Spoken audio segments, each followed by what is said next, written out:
Happy Sunday morning, traders. Election and your money. This is the Dow and the big correction.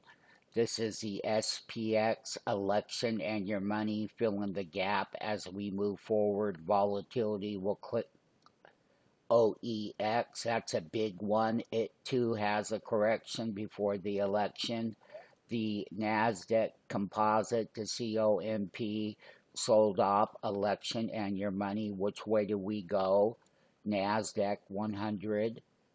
We've updated it. It too sold off. That's a 10-minute period moving average.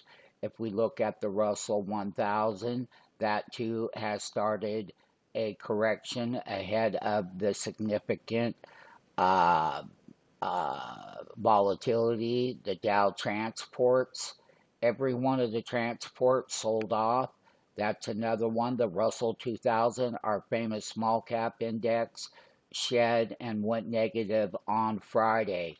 This is the Sunday super update for those key indexes and your money with the election and the volatility that follows with it.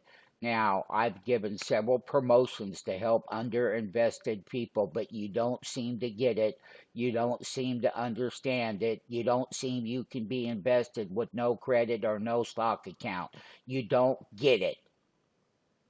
I am concluding the index and the election and the volatility on Sunday morning, leaving off with the Russell 2000. You're at your own risk, and the super volatility will hit this market.